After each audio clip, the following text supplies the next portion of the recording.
अक्सर हम सोचते हैं कि कोई भी संगीन अपराध किसी सुनसान अंधेरी गली में होता है, लेकिन क्या हो अगर अपराधी आपके पड़ोस में रहने वाला एक बिल्कुल आम सा परिवार हो।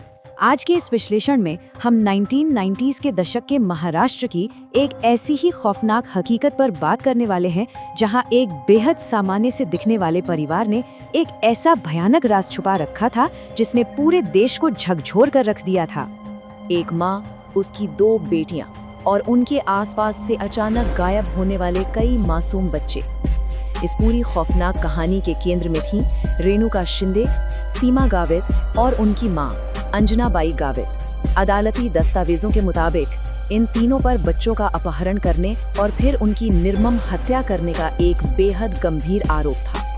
ये कोई अचानक गुस्से में किया गया अपराध नहीं था, बल्कि बहुत ही सोच समझकर सिलसिलेवार तरीके से रची गई एक साजिश थी।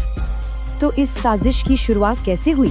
चलिए चलते हैं 1990 के दशक में, जब बच्चों के गायब होने का ये डरावना सिलसिला शुरू हुआ। अब जरा सोचिए, ये अपहरण किसी सुनसान या अनजान जगह से नहीं हो रहे थे। बस स्टैंड, रेलवे स्टेशन, मंदिर और खचाखच भरे बाजार, मतलब दिन दहाड़े सबके सामने से बच्चों को उठाया जा रहा था। अभियोजन पक्ष के अनुसार इन भीड़ भाड़ वाले इलाकों से बच्चों का अगवा होना ये साफ दिखाता है कि इन अपराधियों के हौसले कितने ज्यादा बुलंद थे। लेकिन यहाँ दिमाग में एक सवाल जरूर आता है, आखिर इन छोटे छोटे मासूम बच्चों को ही क्यों निशाना बनाया जा रहा था? इनका मकसद क्या हो सकता था? और इसका जवाब सच कहूं तो रोंगटे खड़े कर देने वाला है। अभियोजन पक्ष के रिकॉर्ड्स बताते हैं कि इन बच्चों को सिर्फ एक मोहरे की तरह इस्तेमाल किया जा रहा था। जब ये लोग चोरी या जेब तराशी करते थे तो छोटे बच्चों को अपने साथ रखते थे ताकि लोगों की सहानुभूति मिल सके और किसी को शक न हो। लेकिन जब यही बच्चे उनके लिए कोई मुसीबत बन जाते या ज्यादा रोने लगते तो उन्हें कथित तौर पर बेरहमी से रास्ते से हटा दिया जाता था। ये कोई मनगढ़ंत कहानी नहीं है। 1997 के बॉम्बे हाईकोर्ट के रिकॉर्ड्स में इस पूरी साजिश का एक एक पन्ना दर्ज है। रिकॉर्ड्स बताते हैं कि पुलिस की जांच के बाद कुछ खुशनसीब बच्चे तो जिंदा मिल गए, लेकिन कईयों को दुखद रूप से अपनी जान गंवानी पड़ी।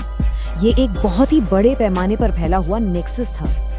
अब आते हैं इस कहानी के दूसरे अहम हिस्से पर, कैसे इन अलग अलग घटनाओं के बीच एक खौफनाक पैटर्न उभर कर सामने आया। पुलिस और जांच एजेंसियों के लिए ये किसी भूल भुलैया से कम नहीं था। शहर अलग थे, बच्चे अलग थे, लेकिन हर मामले में अपराधी वही थे। कोई बच्चा किसी एक शहर से अगवा होता और उसका शव मीलों दूर किसी दूसरे शहर में मिलता।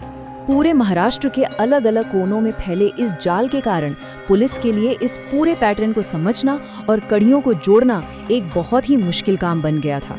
खैर, आखिरकार लंबी जांच पड़ताल के बाद कानून के हाथ उन तक पहुंची गए। मुख्य आरोपी मां अंजनाबाई की पुलिस हिरासत में ही मौत हो गई, लेकिन रेणुका और सीमा को अदालत के कटघरे में खड़ा होना पड़ा। जब अदालत में चार्जशीट पेश हुई तो जो आंकड़े सामने आए वो सन्न कर देने वाले थे।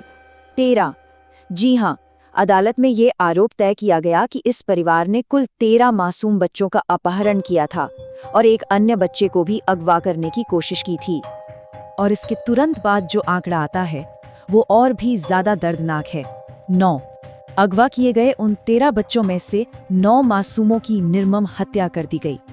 ये सिर्फ एक नंबर नहीं है, बल्कि उन 9 परिवारों की उजड़ी हुई दुनिया है जिन्होंने अपने बच्चों को हमेशा के लिए खो दिया। इसके बाद न्याय प्रणाली ने काफी तेजी से काम किया। 2001 में सेशंस कोर्ट ने दोनों बहनों को दोषी मानते हुए मौत की सजा सुनाई। 2004 में हाई कोर्ट ने इस फैसले को बरकरार रखा और 2006 तक सुप्रीम कोर्ट ने भी इस मौत की सजा पर अपनी पक्की मोहर लगा दी। महज 5 सालों में देश की तीनों अदालतों ने अपना फैसला सुना दिया था। लेकिन कहानी यही खत्म नहीं होती। 2006 के बाद इस मामले में एक ऐसा कानूनी मोड़ आया जिसने पूरी स्थिति को ही पलट कर रख दिया, और वो मोड़ जुड़ा है इस नंबर से 8 साल। सुप्रीम कोर्ट से मौत की सजा पक्की होने के बाद रेणुका और सीमा ने दया याचिकाएं लगाईं और यहीं से शुरू होता है इंतजार। इन याचिकाओं पर फैसला लेने और इस पूरी कागजी प्रक्रिया को पूरा करने में सिस्टम को पूरे 8 साल लग गए। बॉम्बे हाईकोर्ट ने इस बात को बहुत ही गंभीरता से लिया। कोर्ट ने साफ तौर पर कहा कि राज्य मशीनरी की तरफ से इतनी भारी देरी और उदासीनता इतने संवेदनशील मामले में बिल्कुल भी स्वीकार्य नहीं है। ये सीधे सीधे प्रशासनिक व्यवस्था की एक बहुत बड़ी खामी थी। और इसी देरी का नतीजा निकला 18 जनवरी 2022 का वो ऐतिहासिक फैसला। मौत की सजा उम्र कैद में तब्दील हो गई। ध्यान दीजिए, बॉम्बे हाई कोर्ट ने ये फैसला इसलिए नहीं लिया कि उनका जुर्म कम संगीन था, बल्कि ये फैसला पूरी तरह से राज्य सरकार और सिस्टम की तरफ से हुई इस 8 साल की अत्यधिक देरी के कारण लिया गया था। तो अब हम पहुंचते हैं अपने आखिरी पड़ाव पर कि आखिर इस फैसले का हमारे सिस्टम और न्याय के लिए क्या मतलब है। आज भी जब हम इस पूरे मामले को देखते हैं तो कई अनसुलझे सवाल दिमाग में कौंधते हैं। आखिर इतने लंबे समय तक ये जघन्य अपराध चलता कैसे रहा? अलग अलग मामलों के बीच एक पैटर्न ढूंढने में जांच एजेंसियों को इतना लंबा समय क्यों लग गया?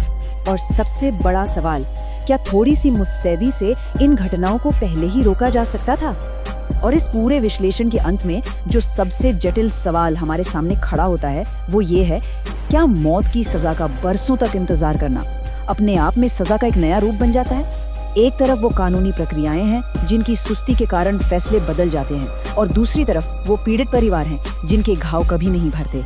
ये पूरा मामला हमें ये सोचने पे मजबूर करता है कि न्याय में देरी के असल मायने क्या हैं। इस बारे में जरूर सोचिएगा।